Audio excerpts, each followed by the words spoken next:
Speaking of booze, what was that black stuff called again? Oh, stuff you had while you were up here? Yeah, That was, it's either Mr. Black, I think. Mr. Black. Yeah, Mr. Black. Yeah, it's an Australian cold brewed coffee liqueur. I need to get my hands on some of that. Yeah, that it blows Kahlua out of the water.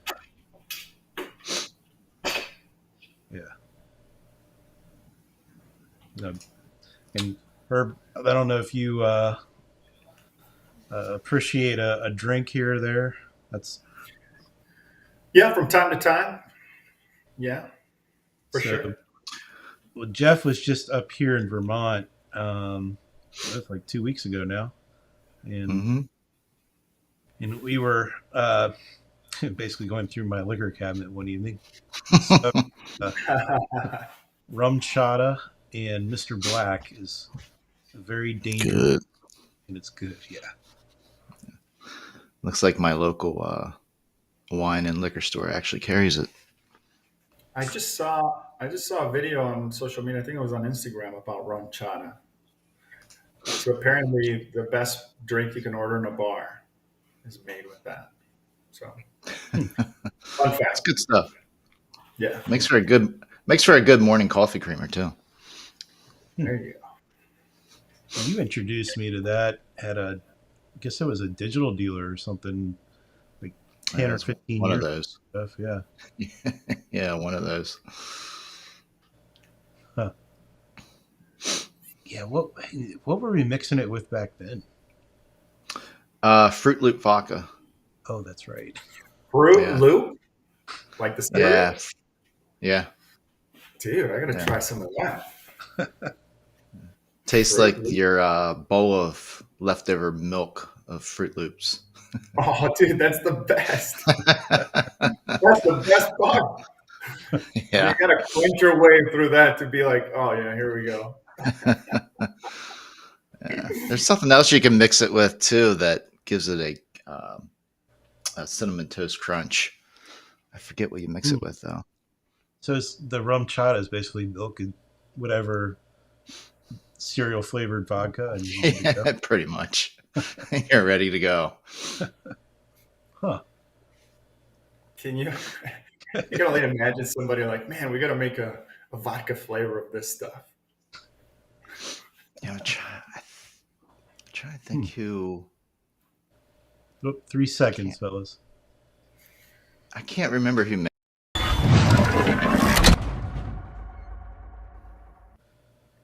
Yeah. So anyone listening in ahead of time, you go. You ever heard of Fruit Loop vodka? Yeah, uh, it's called Loopy.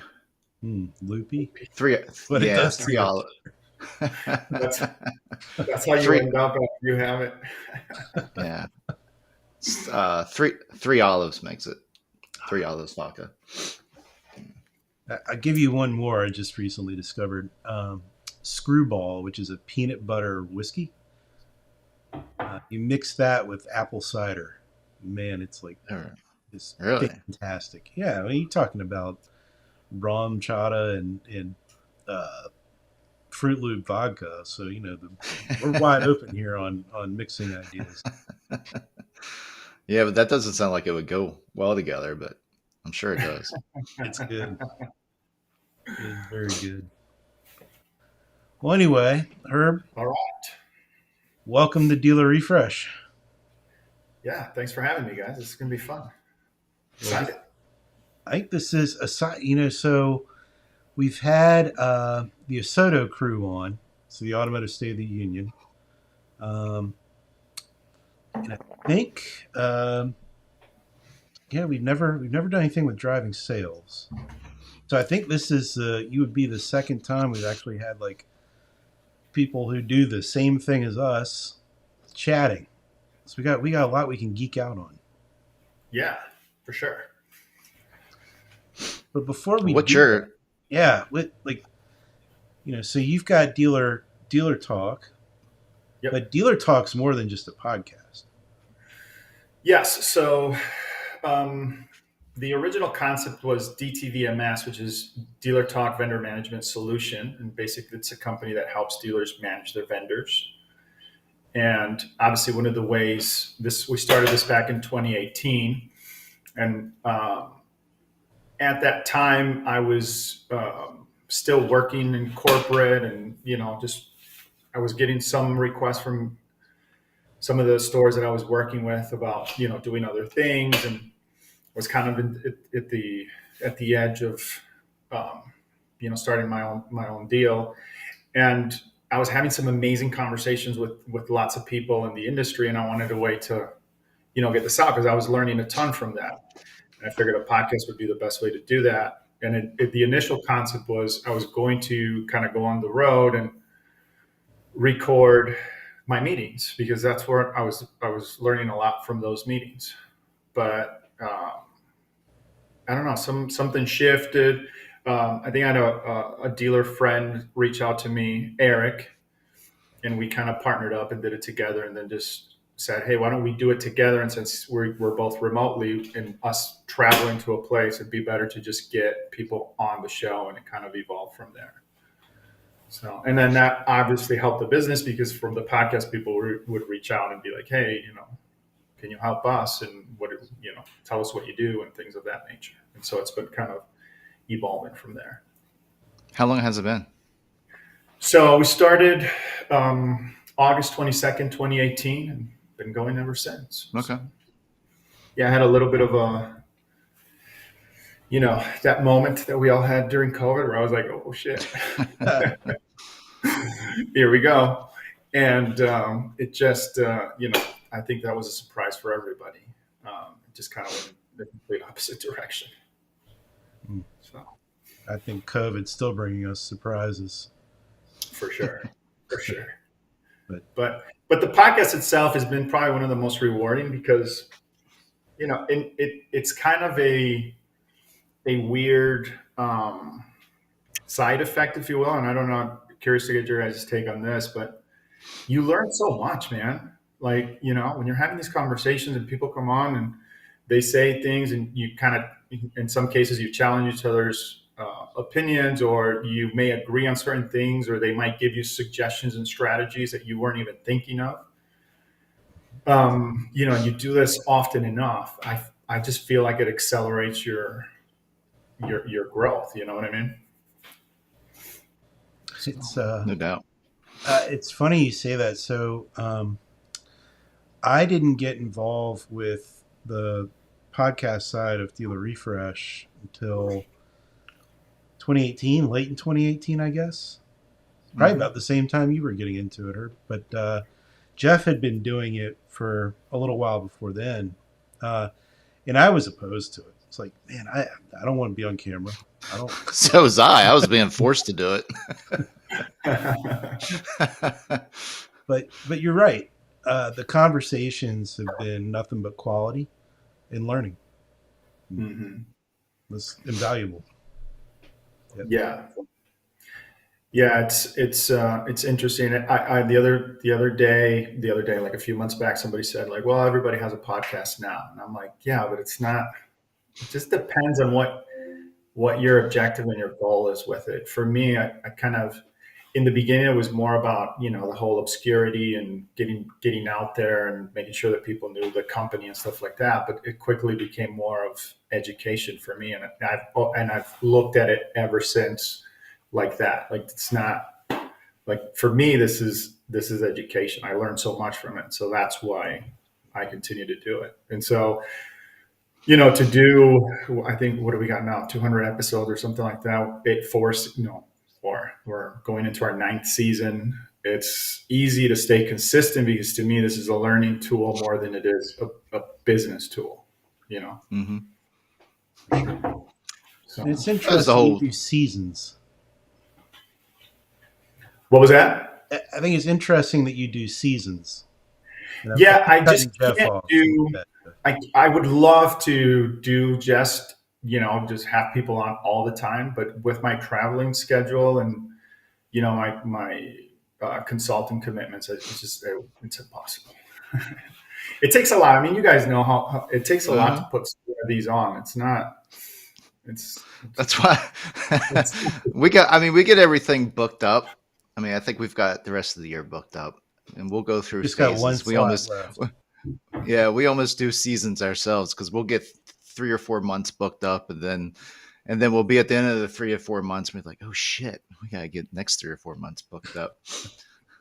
yeah. But And we're easy on ourselves because we don't announce anything until Thursday, the day before.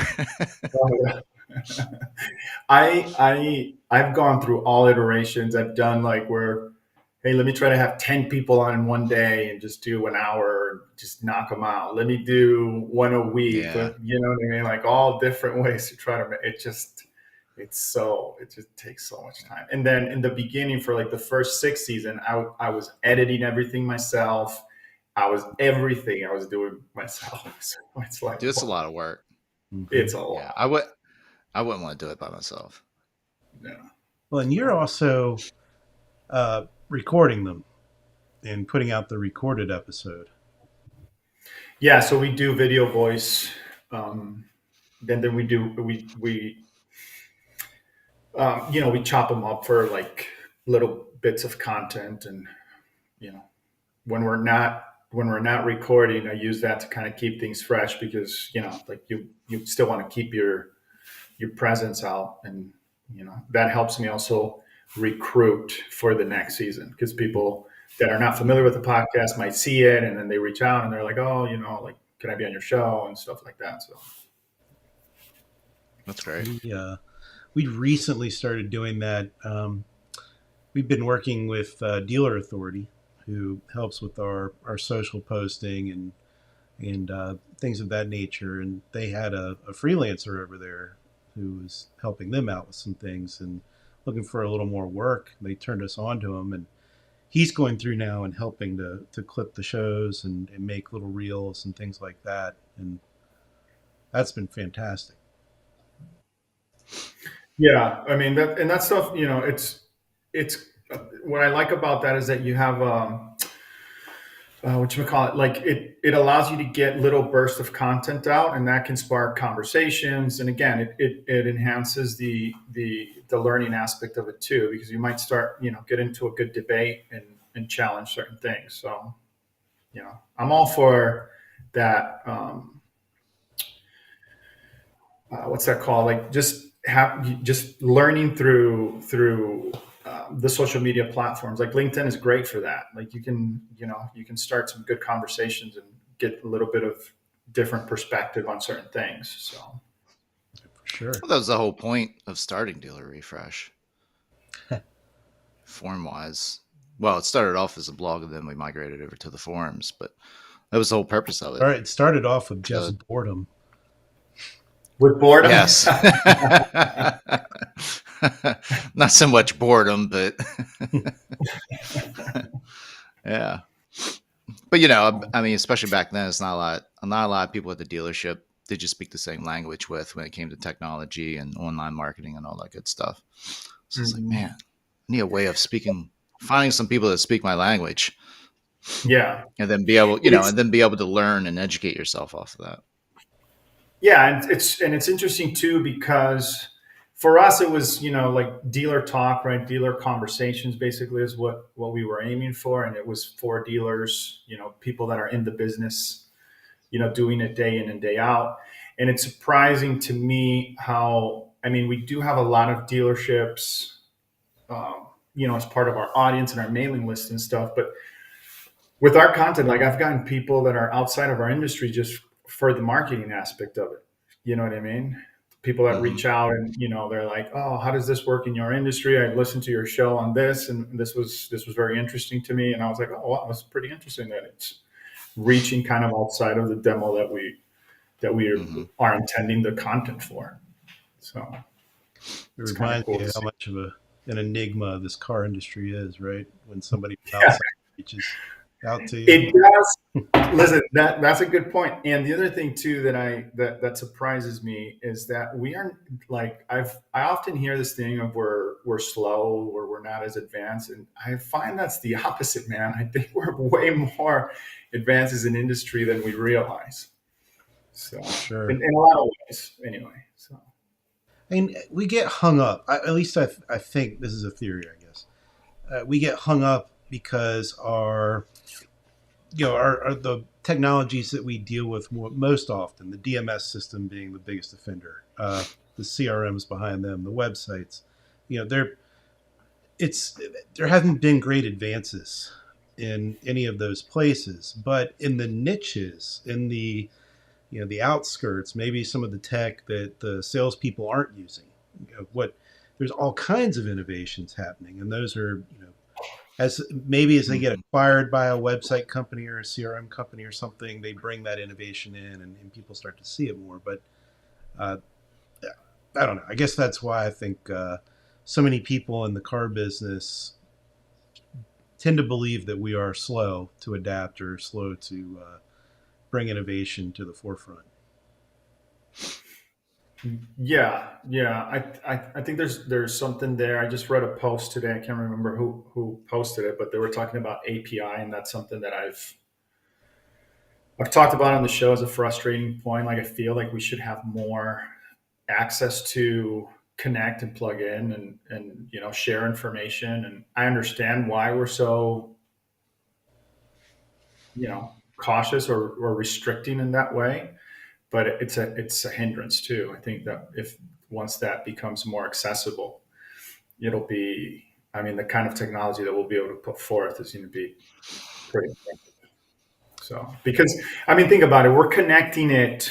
That's what we do at DTVMS. Like we manually go into like 17. The average. So we did a survey when we started the company. The average dealership that we were consulting had between 12 and 17 different portals, between vendor portals, DMS, CRM, inventory management softwares that they had available to access information. Were they getting all that information? No, but all that information in all those different tiers has some sort of value, right? If you can Mhm. extract the stuff that works and you get rid of the stuff that doesn't.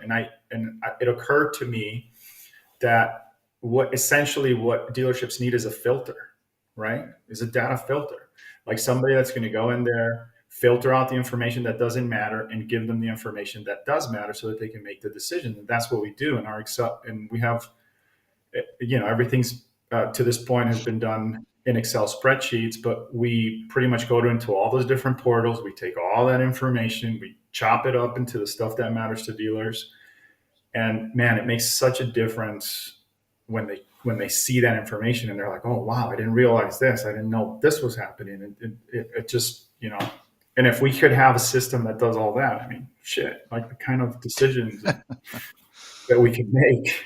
They've come Would along. be great. So like there was that one Brian Pash built. Well, there was before that was Dadium. Yeah, Then you Dadium. I had forgot about that. ROI Robot, I think was the one Pash built, and then Hmm. sold that. Vista Dash. Are you talking about Vista Vista Dash? Dash. Yes, yeah, that's what. Yeah. Yeah, but that runs into the same issue, right? Vista Dash Hmm. at the time, for what it was great because we didn't have anything. But how can you have, for example, I tell my dealer this all the time. How can you have ROI and you don't have your cost? Mm. Right there alone, it's impossible. You can't have your cost, right? How can you, like the CRM is another offender, in my opinion. How can you try to measure a provider and you don't have impressions, you don't have views? You can't. Because, Well, I you don't mean, even have the right lead attribution in the CRM anyway. So right, but okay, so exactly. how many times have you looked at an attribution at a dealership and you looked at their leads made up 80 or 90% of their sales? Right. You know, so we're measuring 20%, 30%. Woo, awesome. Right. You know, it's just there's no, and if you don't have cost, forget about it. What's your cost per lead? What's your cost per impression? What's your cost per view? What's your cost per appointment? What's your cost per sale? How many appointments? I mean, what do you it? I'm not saying that some are very advanced and some do have this information, but a lot of the dealers that when I consult with them and have discovery conversations, simple questions like, hey, how many appointments does it take you to sell a car?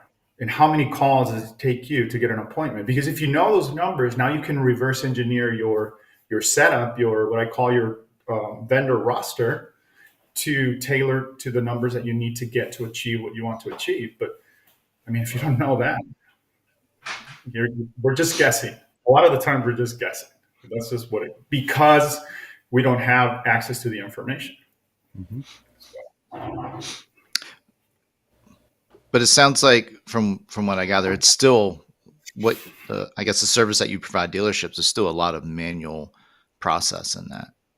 There is. I mean, we yes. So there is a lot of people that are involved in data collection, but it's a lot of manual stuff. But the dealer never sees that, right? The dealer only sees the results of those efforts. And it's a lot of work. But that's what, if we had a bunch of API connections, we could plug in. It would be very seamless, very easy to get everything. I mean, but then you're still going to run into issues like, how do you get impressions? How do you get views? I mean, I used to sell broadcast, right? And we relied on Nielsen to tell us, sample size information, which isn't necessarily accurate, right? It's just it's a guesstimate, it's an educated guess. Mm-hmm. But yeah, I hope to be able to change that in the future. I mean, there's some stuff that we are doing that's more tech that I think is going to help a lot with that.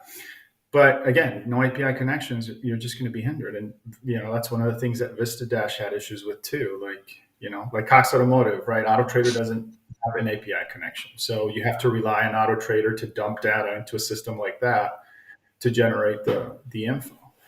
And then if you look at let's say you're measuring your let's talk about endemics for a minute. A lot of those views and a lot of those impressions don't happen on your website. They happen on their website. Mm-hmm. So how do you get that information, right? I'm going to connect it to Google. Okay, great. You're going to connect it to your website, and your website's going to tell you had 250 views, but that's not fair to them because you're getting way more views than that, right? On their platform, though. And then how far have the programs that go in there and scrape the information? Do you utilize anything like that? No. So what we do currently is we go into the actual dealership portal, the vendor portal, and we take everything. That's what I mean. Like we take from all these different places, and we just dump it into, into Excel, and we, present it that way. But now you can have true cost per impression. You can have true cost per lead because you can see, okay, I generate these many impressions, I generate these many leads, and so on and so forth. I've seen a screenshot of what you do, and it is impressive.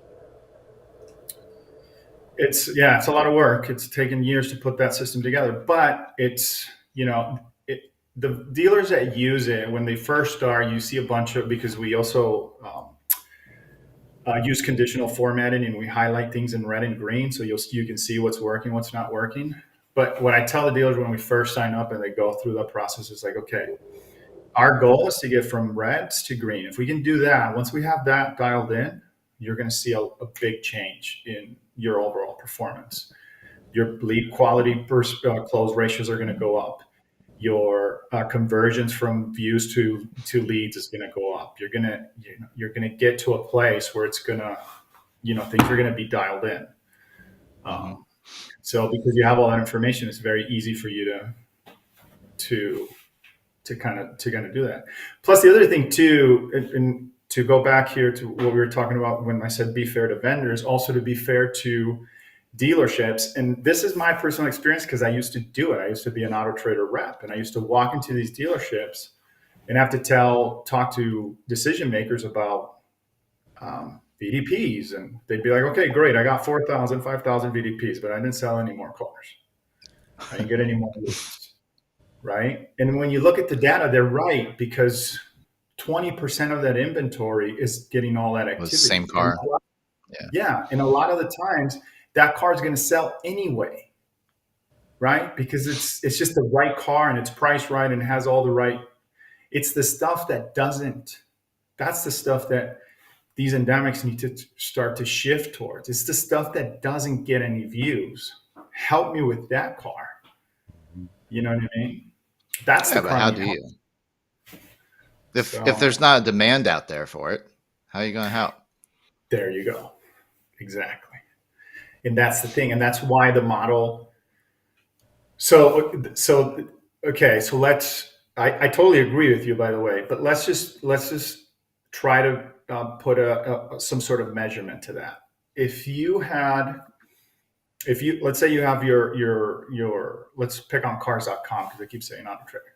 Let's say you have cars.com and you realize they come in with their report and they're like, oh, I got 3,000 views. And you're like, okay, let me see the report. Okay, you notice that 20% of the inventories, you say, oh, all these other cars not getting any views. Okay, what are they going to say? It's your fault, Over Mr. to your Dealer. They're price. not merchandised properly. You're not You need to priced buy more properly. spotlight ads. You need more spotlights. It's like it's never their fault. It's always your fault. But if you have a fantastic month, oh yeah, of course. Yeah, we spotlighted all those cars. So you rock. But it's like, dude, you know, that's the stuff that if we could flip that around and be like, okay, all my good cars I keep, and I'm just gonna give you my not so good cars that are not getting views. Help me with, let's see what your platform can do with these cars. It would be very easy for dealerships to cancel them, right? Because you're going to get nothing. So, but it's just a Well, they could very, always come back to the dealership and quit buying those stupid cars. well, yeah, then of course then that's the thing, right? But my point is that how do you measure them? Like they don't want to, there's no way for you to be able to say like, okay, this works, this doesn't work in their eyes, How, right? It's always yeah. your fault. So, So, with your reporting and tools, what have you done to combat that? So I don't try to combat, I try to show the dealer because here's what I do. So the other thing, and this I took from my broadcasting days. So when you sell broadcast and you go into an agency, you typically sit down, you talk about, your audience and, what you're going to provide and your programming and all that stuff. But then you get down to the numbers and the agency always asks for, what is your share, right? So, I have 30% share. I used to sell Telemundo, Spanish TV. So you walk in there, and here in Las Vegas, that's 30% market share. So you go in with 30% market share and you negotiate for 30% of their budget, right? That makes sense to me. I have 30% of this audience. I should get 30% of your budget. If I'm getting less, then you're getting more. And if you give me more money for this 30%, then you're getting less value. But let's make that the starting point. And I think that that's the thing that we do that's different here is like I tell you, okay, you're spending 5% on Auto Trader from your marketing budget.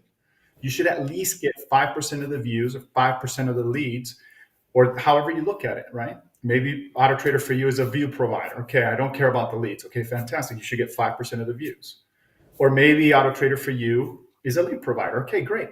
You should get at least 5% of the leads in order for it to make sense. If you're not getting at least what you invest in the tool, you should cancel because you can take that money and put it somewhere else where you are going to get that return, right? Either for a lead or either for a view. So, that should be a no-brainer. And that's taking things from red to green. That's simple. Yeah, and then the other thing too is, that's why I made the comment about leads earlier. But even Google, right? These are not stats that I make up. Like this is Google talks about 29%, right? 29% of the customers are going to fill out a form of some sort. The majority of the customers will not. Sometimes, and it doesn't happen all the time, but a lot of the times when you walk in and you look at a dealership's roster, it's just very lead centric. What about the 70% that don't fill out forms? You know what I mean? Like, isn't that a better place to invest your marketing budget on? Shouldn't that get the majority of your marketing budget? Because if if Google is telling you, hey, the majority of customers don't fill out forms, and you can see that if you look at how much cars is sold at the dealership versus the lead, it's never 80%, it's never 90%. It's always 20 to 30% of your sales can be attributed back to leads. So shouldn't we be investing more in driving people to our website versus a lead? And then making sure that our website is offering a digital experience. So drive more walk-ins. Yeah. Yep. Isn't that what People the still dealer do wants it. at the end of the day? A physical body in the store? Yeah. Yep. But we get hung up on the leads, and a lot of our resources and a lot of our conversations are around leads. Leads. I need more leads. Do you? Do you really? I haven't seen a dealership that I consider to have a lead problem. I really haven't. I mean, because here's the thing: if you're getting a lot of leads and you don't have the staff to manage the leads, the conversions are going to go down. And if you do have the staff and you have the volume of leads, then you're going to be at that, what's the average, 11% or something like that? 7. Is the industry average? So, I mean, what are we talking about? Like, we're putting all this emphasis and all this effort and all this money for 11%? It's a lot of work for 11%. Mm-hmm. Like, why? I've been saying that for years. Yep. I mean, I shouldn't be in this conversation because we've got a BDC product that is here to help in that lead game. But yeah, I mean, but that's the only reason it exists because dealers are lead crazed. Yeah, I wouldn't consider that. That's not to me. That's a different thing, man. Because what you guys do is you're mining the DMS, you're mining the service department. Like that's the best. That's where you should be spending your money. Oh no, that's a different one. I'm talking about our BDC product that is there to offset the not being able to handle the leads. Yeah. Well, and that's the other thing too. It's like the ratios, right? Like, in what I've learned and what I've seen, 125 leads per agent, right? That's the other thing. Sometimes you have agents that are getting 300, 400 leads. It's like, dude, come on, it's impossible. They can't handle the leads and the follow up and the task volume that they're going to have. So, Yeah, I used to keep it at about 80 leads, 70 to 80 leads a month. Yeah, I like that per rep. Because you got a percentage of them that aren't going to sell, a percentage that are going to carry over, a percentage that are just going to go buy somewhere else. Yeah. So you've got that compound effect from each previous month. Yeah, and the other thing too, that's a great point because the follow up is what a lot of my conversations are geared towards. Because the first month that you hire an agent, they're going to be a little bit slow, which you want them to anyway, because you want them learning. Right. But the second month, think about it. If they close at 30% and you got, let's go with your example, 80 leads, right? 30% of those are going to close and you got 50 that are going to go into overflow or follow up, excuse me. So, okay, 50 plus another 80, now you have 130 because you got to follow up and you got 80 new leads coming in. And now it starts to build. So by month 3 or 4, like they have enough to do. More than enough. Yeah. And don't you want your BDC agents cold calling too? Shouldn't they be developing business instead of just handling leads that you already paid money for? And then you pay them to set appointments on the leads. It's like,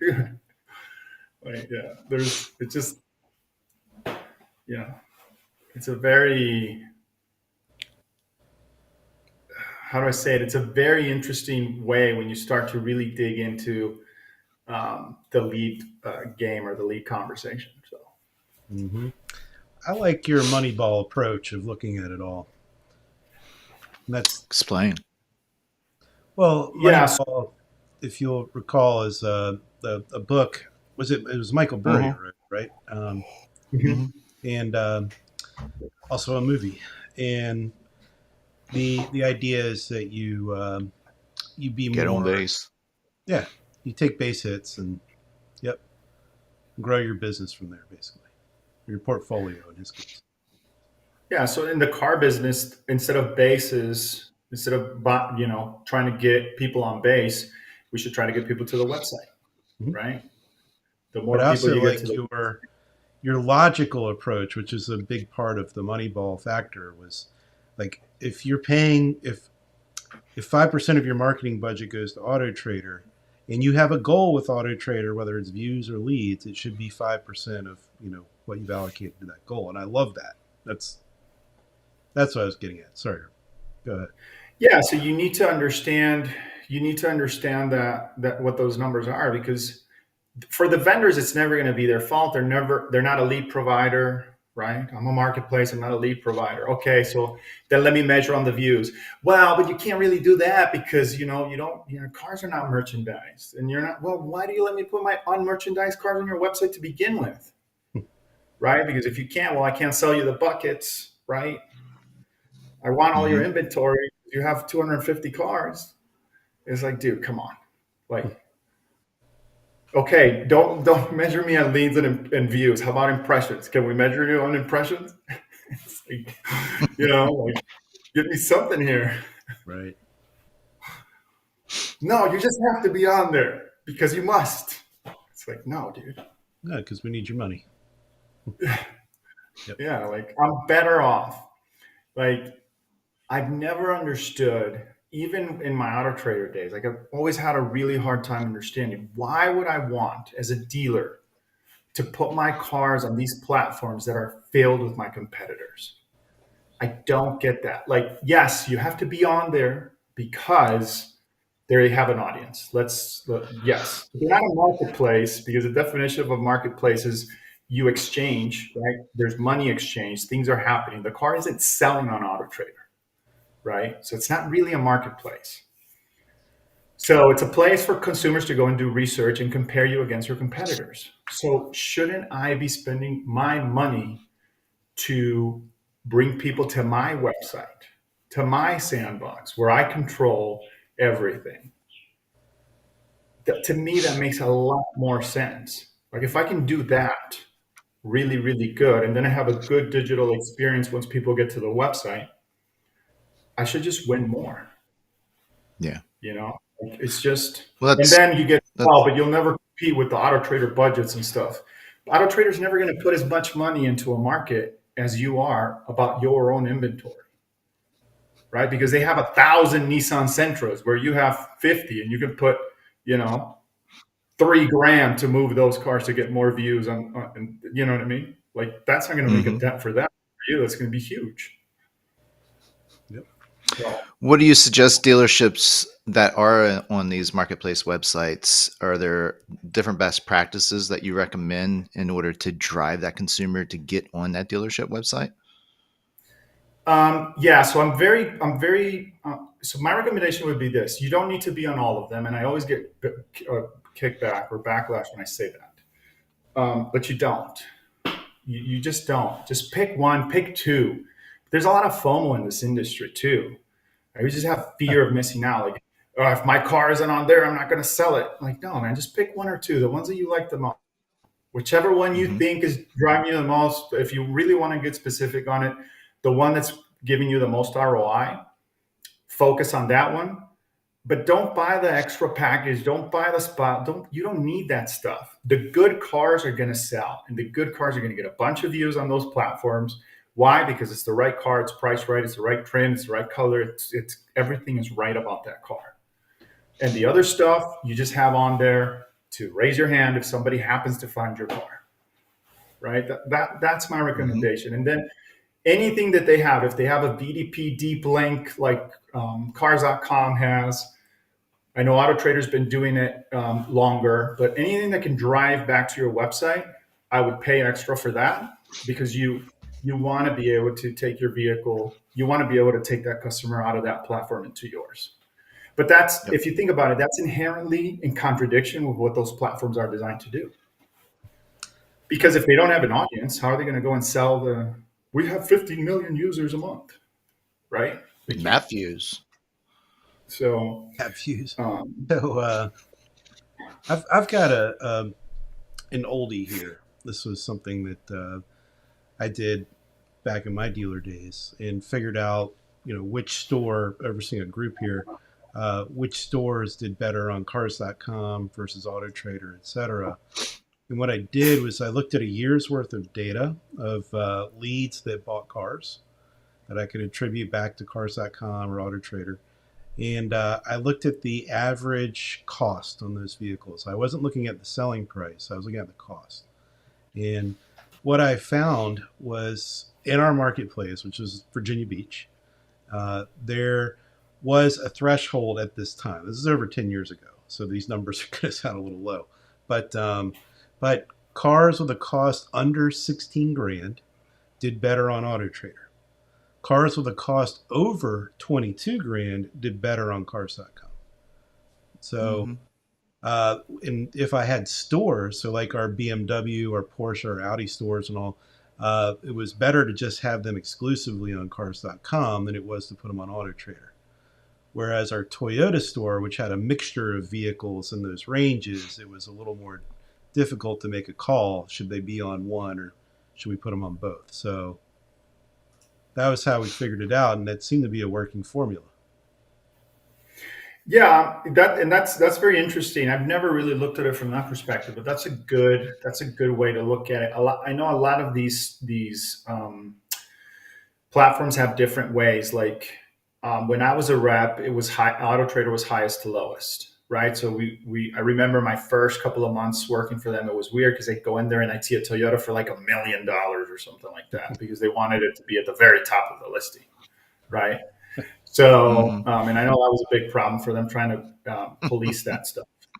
So, I think a lot of that plays into it. And then, I mean, I think that there is a little bit of audience separation between the platforms, but there's also a lot of crossover. Like if you notice, if you take the next time you get your reports for the folks that are going to listen to this and want to kind of test this out, the next time you get your reports or you meet with your Auto Trader and Cars.com rep, get the sheet. They always have an Excel spreadsheet with the saved units, right? Oh, the saved units. We saved these cars. Or the cars that got the most views or the most leads. And then just kind of compare them, right? And you'll start to see the same cars. It's like, dude. So, and yeah, so a test like that is worthwhile doing. Like if you can put that together and do it, and I don't know how you're gonna you would have to see, just kind of test and see each car, and might take a little bit of time and some effort to put it together, but it's worthwhile doing because if you can separate it that way, then you can find a specific niche on each one of the platforms, and But then, what do you do with your feed? That's the other thing, because all these companies want all your cars, right? You can't be like, hey, I only want these 50 cars that are underperforming to be on your platform, and the rest I don't want on there at all, right? That would be an ideal situation. Or if you could chop your feed in whichever way you wanted, and then tell them only these cars. Yeah, just look at the views. Yeah, and then you could what's the view count on your own dealership website? If you get enough traffic, that might be a decent gauge to utilize. Yeah, but even if you could say for sure, and you could put your finger on it and be like, hey, there's a complete separation. Let's just go and say that there's completely different, no overlap. Okay, perfect. I still think a dealership is better investing in website visits than they are investing in endemics and third parties, because again, you want the control, right? I mean, it's very interesting to me. Like we've always wanted the control of the sales process, and you know what I mean? It's always been like, hey, that's why we have this roads to the sale and all these things. But when it comes to our inventory, we just gave our inventory away 20 years ago, and these companies turned around and sold it right back to us, and we bought it. It's just a weird. I don't get Well, we wanted the leads. They would do it, but if you were starting it all over again, they would do it all over again. Yeah, and I do remember, in all fairness, right, to the dealers, I remember in 2012, I think is when I started with Cox Automotive. You would walk into a dealership and they'd have like, 1,000 phone calls, Well, take 600 a step leads. back. You were blitzing into the dealership, weren't you? True. Yeah. Yeah. Yeah. Oh, you were Exactly. one of those guys. Yeah, Good for old real. We would go Blitz. into a market for a weekend and go and sell a dealer, and then you go home. Yep. Hmm. Yeah, that was the beginning. That was the beginning of the end, though, because it's like I always thought, for example, Viato. I think Viato has a lot of good things, but I think that they should have sold exclusivity and not give it to everybody. Because if everybody's special, right? If everybody Yeah, we were has the talking about that a knowledge, long time ago. if you have the knowledge, then now what? Then they have to come up with profit time and then go again and sell it to dealers. Like we screwed the market. Oh, but I have a solution, and it's $2,000 a month. It's like you come on, dude. So, but if it was more, if it was really more of an advantage, then it's an advantage. But if everybody has access to it, then and that's what happened with these. Everybody was on premium. Everybody had the spotlights. Everybody had this. Everybody had that. So then it becomes like, okay, there's no real, Mhm. there's no, it just dilutes the value of the product. So if Gotta make them premium was an exclusive shareholders thing, happy. yeah, if if premium was an exclusive thing, if Beato was an exclusive thing, like in this market, 50-mile radius, only this dealership can have it, sort of a deal, only this or one per brand, you could charge all the money. You could charge $20,000-$30,000 a month for Beato, right? You could still have those $15,000 a month bills at Auto Trader, but you can't anymore. I don't think there's a single Yep. dealership left with those kinds of budgets on these platforms, and they shouldn't, because if they are, they're overspending. Well, how about a So quick shift? let's So, do it. so we got a question from old friend of ours named Brian Tucker. It sounds like he's getting pissed off at some bots. Um, Uh-oh. who wouldn't be? Like on his website. No. So it looks like they're just mystery shopping. Hmm. So what he's saying is he's wondering because he's got all these leads that have been sitting there unresponsive for weeks on end, and he's probably quite proud, as we all would be, of our email game and in our follow up game, and he's not getting anything out of them. So he's just wondering if he should basically ask him flat out, "Are you a person or a bot?" Um, and I'll throw one out there. I would say no. Don't. I wouldn't do that, Brian. And the reason I say that is uh, what we've seen at my own company. We've been able to help bring some dead leads back to life, and it's amazing what happens when you kind of do one big email blast to leads that have been unresponsive for 90 days. Uh, you get the right message in that email blast. You get a lot of people who are coming out of the woodwork, and you come to find out, oh, they were drunk at home one night or having dinner with the wife or whatever it was, and they just on this website and fill out a form.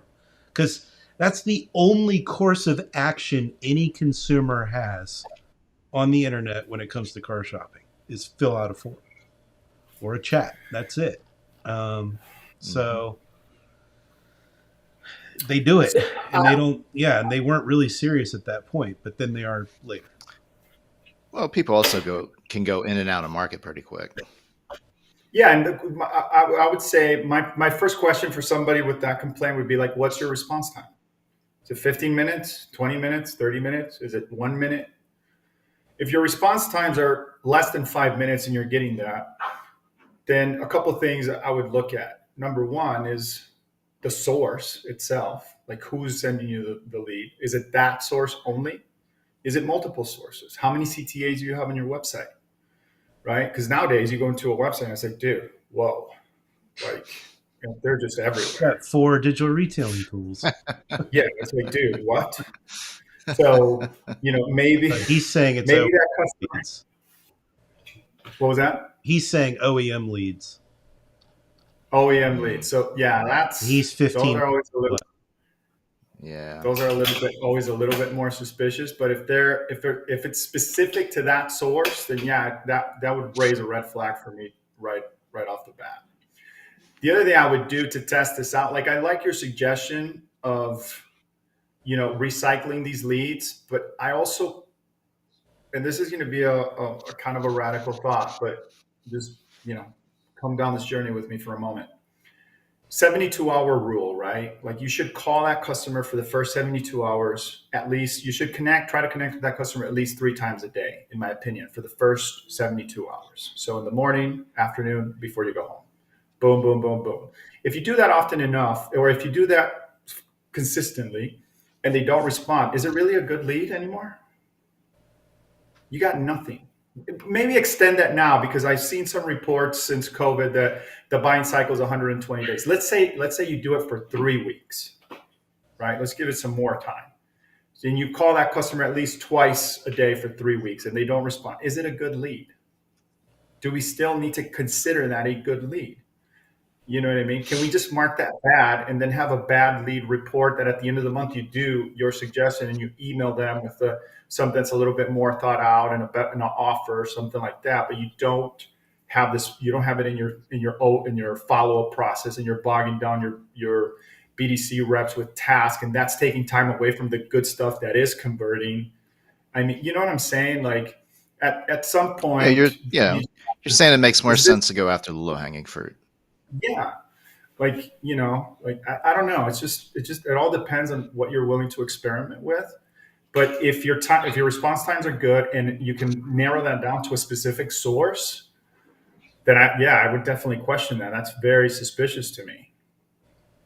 Do you want to keep, 90-day follow up on this and having a bunch of tasks on those leads? I wouldn't.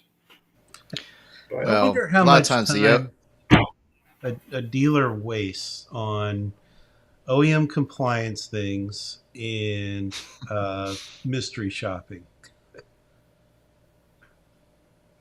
That would be an interesting one to figure out. That is an interesting one, actually. Yeah. Huh.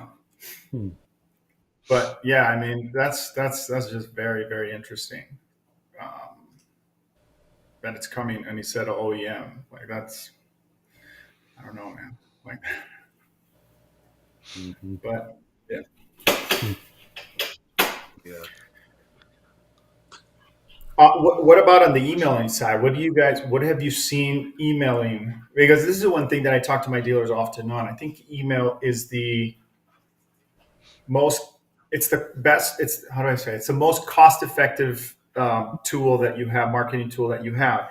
And if you're doing it to your DMS, it can be very, very effective. But the email quality is very, very important. You can't just send any email and then expect these crazy results. Like that has to be very, very, very well thought out. I got But 2 if you words.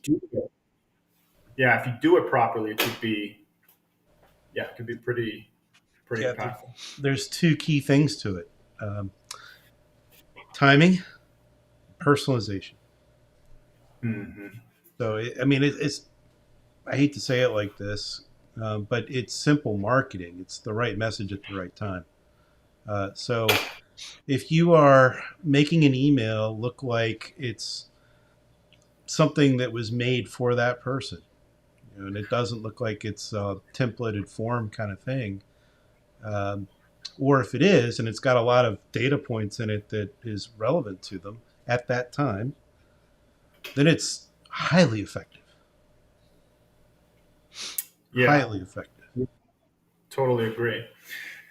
What about the data cleansing process? Because that's another thing that doesn't happen often enough. I mean, there's a couple of companies out there. I don't want to shout out companies' names because I don't want it to feel like I'm doing commercials for them. But there's certain companies out there that will take your data. We'll make sure that the emails are verified and all this stuff, and you'll see a significant reduction of bad emails. But what are your guys' thoughts on that, and how often should that be done? Is that worth investing so that you constantly have, that information? It's harder now because you've got things like things that Google and Apple are doing to hide the privacy of their users. Um, Mm-hmm. so there was a time when you could fire off an email and you could rely on the statistics that this email was opened or it went to a spam tank or anything like that. But if like iCloud emails, for example, you might not get anything at all. Mm-hmm. The Well, some of reporting on these the emails is a little services suspect. also they offer that masking email service as well, Mm-hmm. or alias email. Yep. I don't know how many people participate in that. I've used it a few times. But this is why the it's more important to get the message and the time of the email right because you can't rely on the data. Accuracy. Yeah. Mm-hmm. Yeah. Yeah, especially some. And I tell this to stores that I talk to all the time. Is like you don't realize the gold mine that you're sitting in your DMS. Right? These are customers that have said yes to you by buying from you. They've said yes to you by continuing to service their vehicle with you. Like there's just a lot there that. Well, and they're used to giving you money already. Right. Yeah. So, And they will consume your information for free. yeah. So, if you do it, if like, so I started, I'm from the service, I'm a service background, right? So I started like changing tires and stuff like that, and then moved up to writing and managing. But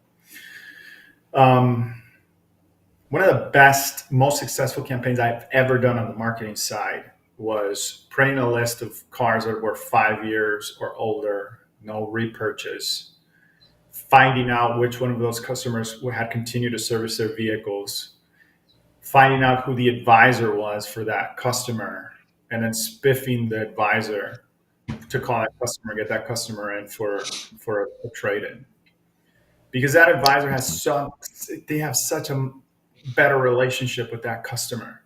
Mm-hmm. And if it comes from them, it doesn't even feel like a pitch. It's like, hey, Mr. Jones, this is Herb over at ABC Motors.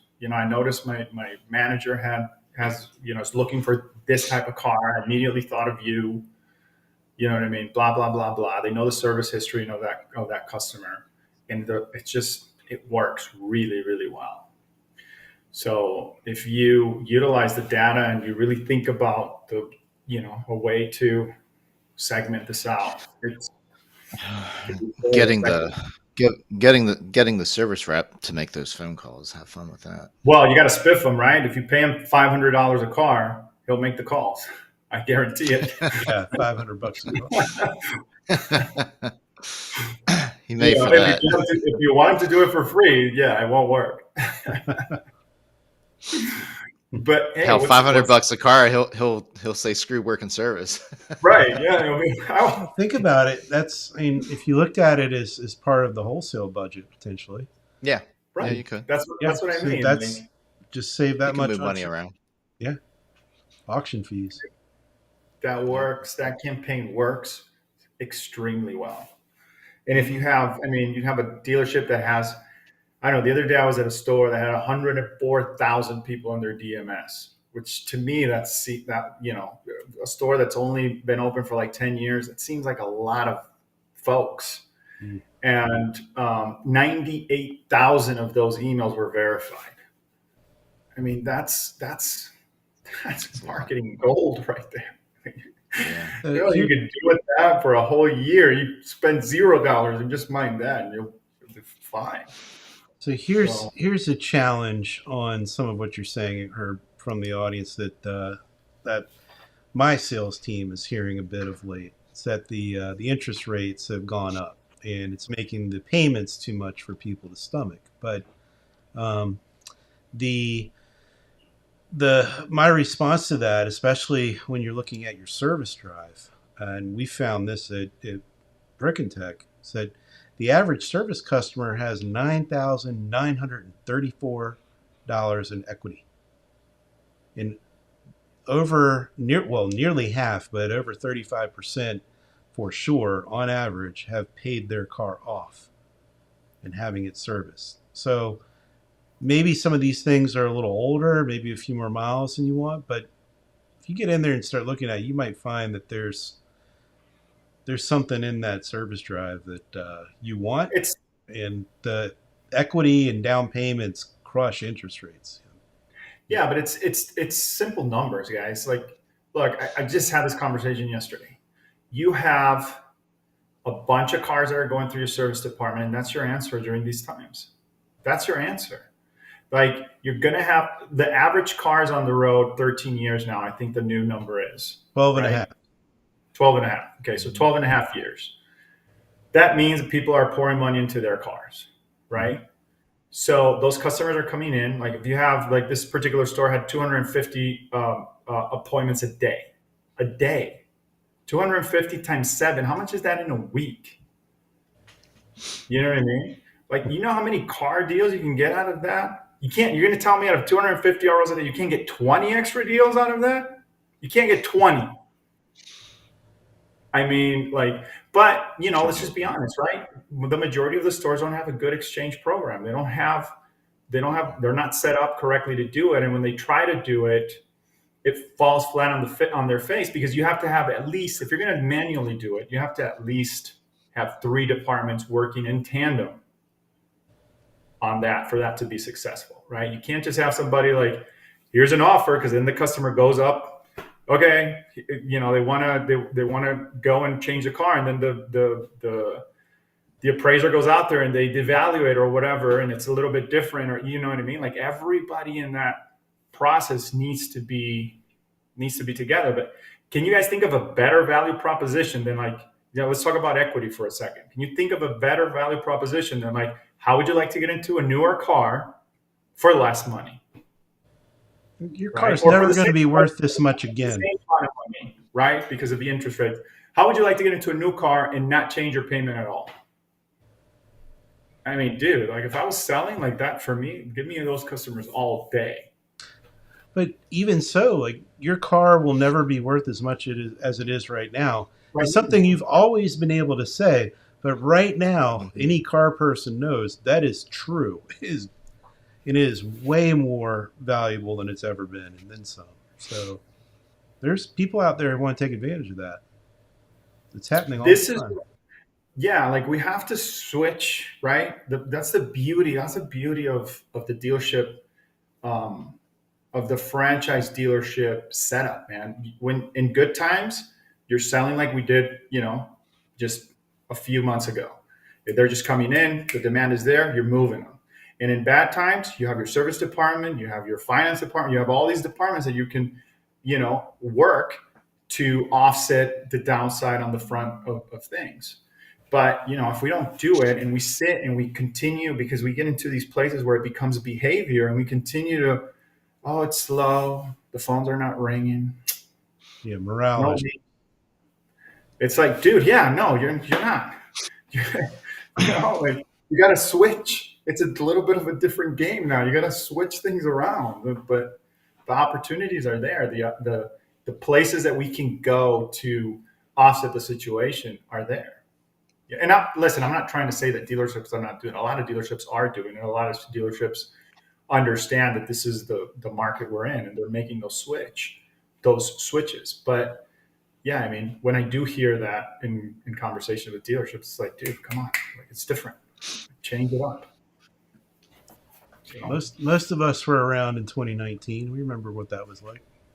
Mm-hmm. Like 09 or 19 before COVID? 19 before COVID. We're back in that game again. We're back in that game. We might have a few less cars right now to sell, but it's by the way, competitive game again that we need to remember.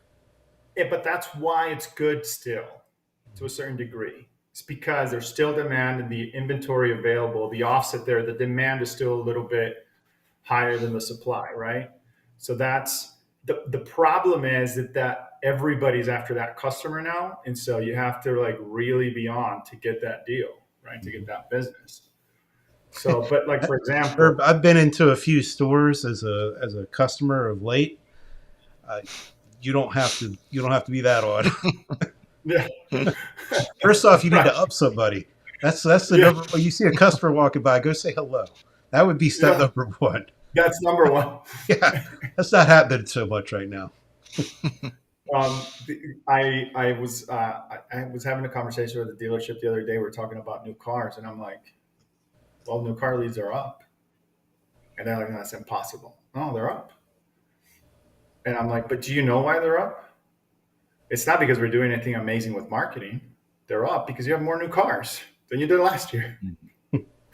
So the opportunities are there. People are still looking for that inventory, but it's like we forgot to, and then I listened to some of these calls. Like yesterday, I was listening to a call. This lady wanted to buy a Toyota, and she wanted to order it because the store that I was at didn't have it. And the BDC person not once asked her to come in to get it going. Yeah, no, we can do it. We can take a deposit. We can order the car. Blah blah blah. Okay, great. The lady said, okay, great. Nothing. It's like, dude. You don't ask. I mean, if you don't ask for the business, if she calls another Toyota store and the person's like, yeah, come on in. When do you want me to set your appointment? Like, Look, we've got just to take this one step further, and then we're a little over time, and that's a good thing. I like this conversation, but so the manufacturer incentives are coming out. There's the Ionic has one of the models, I forget which one, it's got a $7,500 rebate on it right now. You mix that with the $7,500 from the government, you got a $15,000 discount on that car. Then just last night, my wife walked in with the mail and handed me one from Ford. Ford's got 1.9 and 0, or I think it's 1.9% on Explorers right now. So it's starting to happen. The incentives are coming, and the manufacturers haven't spent diddly squat on incentives in 2 years. They got all the money to throw at that. True. So, yeah.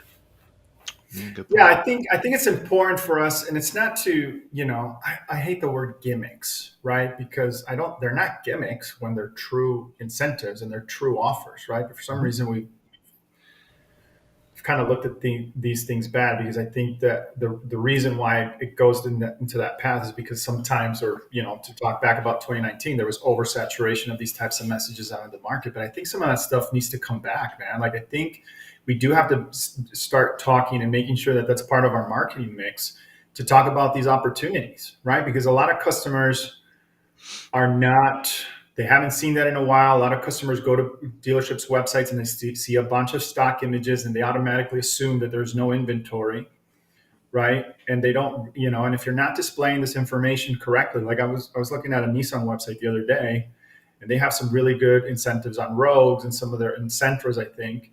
And none of that stuff was on the website. It's like, dude, you need this now more than ever. You know what I mean? Like, you need this. Like, this needs to be posted everywhere. You should not only have a banner, but you should have not only should you have a hero slide, but you should have a banner. And if the customer goes to the SRP of those types of vehicles, it should be displayed on there. Like, let these folks know of these opportunities. And to your point, right, as they start to come out more and more, you got to make those more and more visible and re-educate the customer on these things. Take it a step further. If you're out of the MSRP or $5,000 over MSRP game and you're discounting now, let the world know. People still think you're sticker plus. That's another big one. Yeah, but my fear is, and I talked about this a lot in the last couple of seasons that we did for DealerTalk, and there's some dealerships in certain markets that did not, right? They didn't mark up their cars. And to me, that's the best marketing strategy those stores ever have done in the last 5 to 10 years. Because if they wanted to, and I'm pretty sure that some of them will, you come up with a fantastic marketing strategy, right? We care about our customers. We never marked up the cars. We never charged you more, right? Like, here, no markups. We care. Something to that effect. And so I think that, and I understand why we did it. Listen, I'm all for, I think that supply and demand, right? If the supply outweighs the demand, I think that the price of the product should go up. That's capitalism at its finest. I think that's fair. Um, but I mean, like it is also a bullet in some of these dealers' chambers to be like, hey, like I'm going to spin this around. Yeah, I don't think So the average consumer remembers. you don't think they I don't think they remember? can. Nah, I think a message like, "Oh, we didn't try screwing you over the past 2 or 3 years, so come see us now." I could be wrong. I could be What do wrong. you? And Okay, so I don't have any data to back it up, but I just think the average consumer, doesn't remember. They get tunnel vision whenever they go to purchase a car. They don't give a shit. yeah, no, I I agree with that. And when you have when you have the means, you're just buying.